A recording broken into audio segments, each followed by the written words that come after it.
नमस्कार दोस्तों, एक बार फिर से आपका स्वागत है। आज हम पाठ दूसरा पढ़ेंगे। बालक किस प्रकार चिंतन एवं अधिगम करते हैं। ज्ञान संरचनावाद, उपागम, आनुभविक संकल्पना, मानचित्र, निरूपण, अन्वेषण एवं समस्या समाधान। 50 क्वेश्चन की ये श्रृंखला है, इसको अच्छे से हम पढ़ेंगे। गेस्टॉल्ट का अर्थ है गेस्टॉल्ट का अर्थ है पूर्णाकार। ध्यान रखें आप। यदि गणित का अधिगम भौतिक के अधिगम में सहायक हो तो वह कौन सा स्थानांतरण होगा, तो वो होगा सकारात्मक स्थानांतरण। इसका मतलब गणित में कुछ चीजें अगर उस बच्चे ने सीखी हुई हैं तो उसका प्रभाव दूसरे विषय पे भी सिखाने में पड़ जाए तो उसको सकारात्मक यानी पॉजिटिव रेस्पॉन्स कहा जाता है। ध्यान रखें। नेक्स्ट है पावलोव के अनुबंध बंधन प्रयोग में भोजन के पूर्व उपस्थित ध्वनि को क्या कहते हैं। तो भोजन जो दे रहे हैं उससे पूर्व जो उपस्थिति है उस ध्वनि को बोलते हैं अनुबंधित उद्दीपन बोला जाता है, जो लार और कुत्ते की ये कहानी वाले है पावलन का। नेक्स्ट है आपका पावलन के प्रयोग में भोजन को अनुबंधन की भाषा में क्या कहते हैं। तो भोजन को अनुबंधन की भाषा में अनानुबंधित उद्दीपन कहा जाता है। भोजन को अनुबंधन की भाषा में अनानुबंधित बंधित उद्दीपन कहा जाता है। नेक्स्ट क्वेश्चन सीखने का अंतर्दृष्टि सिद्धांत किसकी देन है। तो सीखने का अंतर्दृष्टि सिद्धांत गैस्टॉलवादियों की देन है, याद रखें।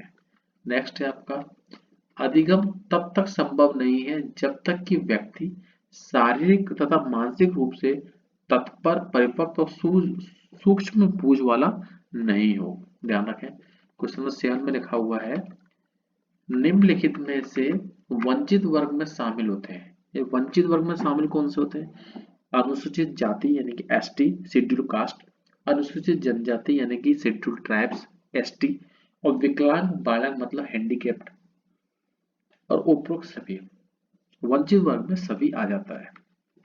नेक्स्ट क्वेश्चन की हम बात करें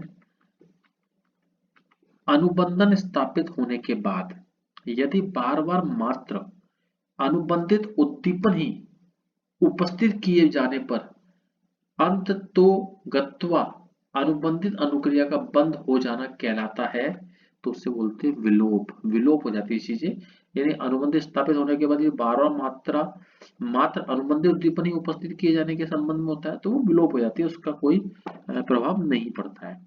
कॉलर ने अपने संबंधित प्रयोग के चिंपांजी पर अधिगम सर्वोत्तम होगा अभिप्रेरणा होगी। जब अभिप्रेरणा होगी, अधिगम सबसे अच्छा कब होगा, बुद्धि होगी नहीं, अनुशासन होगा नहीं, अभ्यास नहीं, अभिगम मोटिवेशन अगर वो होगा, मोटिवेट होगा तो अधिगम सर्वोत्तम तरीके से वो कर सकते हैं। इसका आप ध्यान रखें। नेक्स्ट है 11 क्वेश्चन में पावलोव के अनुबंधन प्रयोग में केवल ध्वनि के उपस्थित करने पर होने वाली अनुक्रिया को क्या कहते हैं। क्या बोलना है पावलोव के जो कुत्ते की लार के ऊपर उन्होंने काम किया था पावलोव ने कि अनुबंधन प्रयोग में केवल ध्वनि के उपस्थित होने करने पर होने वाली अनुक्रिया को क्या कहते हैं, तो उसे बोलते हैं अनुबंधित अनुक्रिया, केवल घंटी बजाने पर। नेक्स्ट है साइकिल चलाने वाला स्कूटर चलाना शीघ्र ही सीख लेता है, ये धनात्मक स्थानांतरण है। इसका ध्यान रखें, सकारात्मक स्थानांतरण भी बोल सकते हैं, ऑप्शन के अकॉर्डिंग धनात्मक है। साइकिल चला लेता है यानी दो पहिए की गाड़ी वो चला लेता है, और दो पहिए की जो भी गाड़ी होगी उसको आसानी से वो चला सकता है, इसे धनात्मक स्थानांतरण कहा जाता है। पावलोव के शास्त्रीय अनुबंध में पहले ध्वनि तो उसके बाद भोजन प्रस्तुत किया जाता है। ध्वनि बजेगी, भोजन। जैसे इसको एग्जाम्पल समझाया गया है कि जैसे बच्चे को जैसे ही आप घंटी बजाओगे 3 पीरियड बाद तो बच्चे के माइंड में तुरंत चल लगता है कि लंच हो गया, तो उसके मुंह में लार पैदा हो जाती है, यानी कि। और कभी कभी अगर लंच ना करो आप बच्चे का और तीसरे पीरियड में घंटी बजा दो तो बच्चे के मुंह में लार पैदा हो जाएगी, बेशक लंच मत करना आप। तो पहले ध्वनि बजेगी, उसके बाद भोजन प्रस्तुत किया जाएगा। गैस्ट्रोलवाद के प्रतिपादक कौन है। गैस्ट्रोलवाद के जो प्रतिपादक है वो वर्दीमर है। जब पूर्व प्राप्त अनुभव नवीन समस्या को हल करने में सहायक होता है, वही साइकिल वाला क्वेश्चन आ गया, तो इसका होगा धनात्मक स्थानांतरण। नेक्स्ट है उद्दीपन अनुक्रिया के मध्य सहचार स्थापित करने वाले प्रक्रम को क्या कहते हैं, अधिगम। उद्दीपन अनुक्रिया के मध्य उद्दीपन और अनुक्रिया के मध्य जो स्थापित एक चेन बनती है उसको बोलते हैं अधिगम। निम्न में कौन सा कथन अधिगम की प्रक्रिया को उचित ढंग से प्रस्तुत करता है।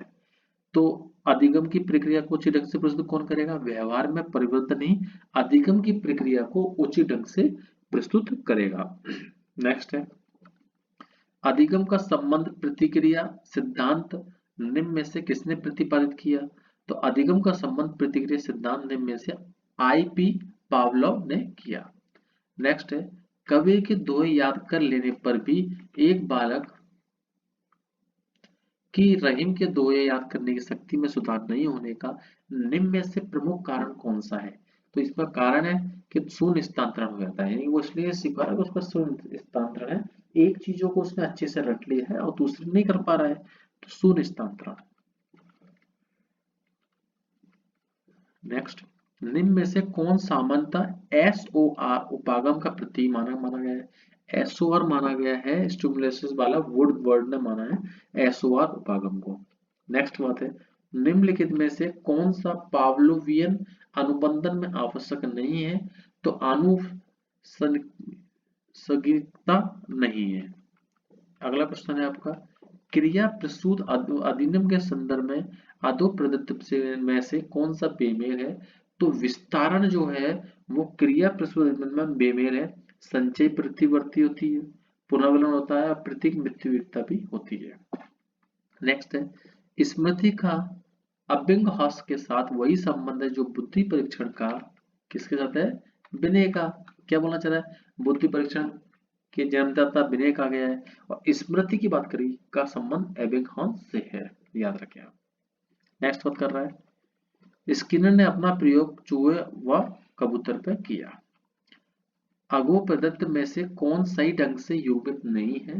तो याद कर लीजिए, प्रक्षेपात्मक अधिगम, सांवेदिक पेशी कौशल, यानी अगो प्रदत्त में से कौन सा सही ढंग से युक्ति नहीं है? ये नहीं है, लेकिन हाँ पावलन होगा। पावलन प्रतिवर्ती पे काम किया, क्रिया निमित्त क्रिया कहा जाता है, अकर्मक को अनुक्रिया कहा जाता है, बस ये प्रक्षेपण वाला नहीं होगा। निष्क्रिय अधिगमकर्ता की पहचान होती है व्याख्यान विधि से। थॉर्डन के प्रयोग में बिल्ली की भूख ने किसका कार्य किया? बिल्ली की भूख ने कार्य किया चालक का। नेक्स्ट है आपका, सीखी गई क्रिया का अन्य समान परिस्थितियों में उपयोग किया जाना कहलाता है अधिगम स्थानांतरण। यानी क्या बोल रहा है, कोई भी आपने सीखी गई क्रिया का अन्य समान परिस्थितियों में उपयोग करना, कोई सीख लिया दूसरी जगह आप प्रयोग कर रहे हैं तो अधिगम स्थानांतरण हो गया, यानी कि आप सीख रहे हो अपने नॉलेज को दूसरी तरफ ट्रांसफर कर रहे हो, अधिगम होता है। ठीक है, और अगर इसमें सकारात्मक आंसर हो, सकारात्मक आंसर हो सकता था इसमें। 29 नंबर में कह रहा है, सूची 1 व सूची 2 के अनुसार सुमेलित कीजिए तथा सूचियों के नीचे दिए गए कोड का प्रयोग करते हुए सही बताइए। देखिए ये लिस्ट है 2143, यानी कि थर्डाइन का जो आंसर है वो है अभ्यास का नियम। थर्डाइन के नियम को अभ्यास का नियम कहा गया है। उसके बाद जो आपका स्किनर है उसे बोला है परिवर्त्य अनुपात सूची बोला हुआ है। पावलन की अगर हम बात करें तो पावलन को चिन्ह अनुबंध कहा गया है और टोलमैन को प्रत्याशा कहा गया है, ये इसके नाम है, ध्यान रखें इसका। नेक्स्ट है, निम्नलिखित में से कौन क्रिया प्रसूत अनुबंधन के मूल मंतव्य का वर्णन करता है? कौन का? प्राणी उन अनुक्रियाओं को निर्गत करना सीख लेता है जो उनके लिए अधिकता लाभकारक हो। नेक्स्ट है आपका, प्रशिक्षण स्थानांतरण के प्रकार हैं, सभी हैं, धनात्मक होती है, ऋणात्मक होता है, शून्य होता है, तीनों प्रशिक्षण स्थानांतरण के प्रकार है। नेक्स्ट है, कोई भी प्रायोगिक सक्रिया जिससे किसी प्रतिक्रिया के घटित होने की संभावना बढ़ जाती है, किसे क्या कहते हैं? उसे उसे बोलते हैं प्रबलन। प्रबलन के कोई भी प्रायोगिक सक्रिया जिससे किसी प्रतिक्रिया के घटित होने की संभावना बढ़ जाती है प्रबलन के द्वारा। नेक्स्ट है आपका, बेंडूरा के प्रेक्षणात्मक अधिगम सिद्धांत में निम्न में से कौन एक घटक नहीं है? तो प्रलोभक नहीं है, प्रतिमान है, संकेत है, और प्रतिमान है, संकेत है, और स्थानांतर पुनर्वलन भी, प्रलोभक नहीं है। सूचना के अर्जन, प्रतिरूपण, संग्रहण, पुनः प्राप्ति अथवा उसके उपयोग से संबंधित मानसिक क्रियाओं को कहते हैं संज्ञानात्मक प्रतिक्रियाएं। सूचना के बारे में बात कर रहा है तो उसे बोलते हैं संज्ञानात्मक प्रतिक्रियाएं। नेक्स्ट है आपका, निमित्तिक अनुबंधन में पहले सरल अनुक्रियाओं को अधिगम द्वारा जटिल अनुक्रियाओं के अधिगम का प्रक्रम कहलाता है, उसे बोला जाता है कार्यक्रमित अधिगम। कार्य को क्रमिक तरीके से करना अधिगम कहलाता है। नेक्स्ट है आपका व्यवहार के ऐसा संप्रत्यय को अस्वीकार करके एसओआर संप्रत्यय किसने प्रस्तावित किया? तो वुडवर्ड ने किया। नेक्स्ट है आपका अधिगम को प्रभावित करने वाले घटक कौन से हैं? सभी हैं, वातावरण भी होता है, प्रेरणा भी होता है और परिपक्वता भी होती है। कोई ऐसी वस्तु जिसमें व्यवहार को प्रबलित करने की क्षमता स्वतः नहीं होती है, किंतु जो किसी अन्य वस्तु के सहचार से यह क्षमता अर्जित कर लेती है, जानी जाती है क्या? गौण प्रबलन के रूप में, सभी प्रबलन के रूप में। नेक्स्ट है निम्नलिखित में से कौन सा सिद्धांत क्रिया प्रसूत अनुबंधन में अंतर्निहित है? तो निमित्तक अनुबंधन को क्रिया प्रसूत अनुबंधन भी कहा जाता है। स्किनर के अनुसार भाषा की अवाप्ति होती है क्लासिकल अनुबंधन द्वारा। नेक्स्ट है पुनरावृत्ति का सिद्धांत किसके द्वारा प्रस्तुत किया गया? स्टेनले हॉल के द्वारा प्रस्तुत किया गया। निम्न में से कौन सा वंशानुक्रम का सिद्धांत नहीं है? तो मौलिकता का नियम नहीं है, बाकी प्रत्यागमन विभिन्नता मेंडल होते हैं। नेक्स्ट है सामान्य एवं विस्तृत सिद्धांत के प्रतिपादक कौन है? स्पीयरमैन है। याद रखो जनरल एंड स्पेसिफिक जो सिद्धांत है उसके प्रतिपादक कौन है? स्पीयरमैन है, जिसे S2 थ्योरी कहा गया, जनरल एंड जीएस फैक्टर कहा गया है। जीएस फैक्टर मतलब स्पीयरमैन नियम सामान्य विशिष्ट के। अधिगम को अत्यंत प्रभावशाली बनाया जा सकता है स्वप्रेरणा द्वारा। अधिगम को अत्यंत प्रभावशाली बनाया जा सकता है। नेक्स्ट है कक्षा में अधिगम करने का महत्वपूर्ण नियम है अभ्यास का नियम। रटने से मतलब उपस्थित करने नहीं, पाठ्य पुस्तक की नकल नहीं है, अभ्यास करोगे तो कक्षा में अधिगम करने का महत्वपूर्ण नियम। नेक्स्ट है क्लासिकली अनुबंधन में घंटी की प्रति लार की अनुक्रिया क्या कहलाती है? सीआर कहलाती है, कंडीशनल कहलाती है। नेक्स्ट है तत्परता के द्वारा हम कार्य सीख लेते हैं शीघ्र। सही बात है। अध्यापक छात्र से एक प्रश्न में कहानी लिखने के लिए कहकर किस शैक्षणिक उद्देश्य के मापने हेतु प्रयास करता है? ज्ञान। नेक्स्ट है आपका 49 एक छात्र में अधिगम निम्न में से किस पर निर्भर नहीं करता? एक छात्र में अधिगम निम्न में से किस पर निर्भर नहीं करता है? तो वह आर्थिक स्थिति पर निर्भर नहीं करता, अभिप्रेरणा पर करेगा, उम्र पर करेगा, परिपक्वता पर करेगा, पूर्व अनुभव एवं अधिगम पर करेगा। किस पर नहीं करेगा? आर्थिक स्थिति पर नहीं करेगा। नेक्स्ट है थॉर्नडाइक का सीखने का नियम प्रभाव का नियम होता है। इस तरह से ये लास्ट 50 क्वेश्चंस आपको दिए हुए हैं।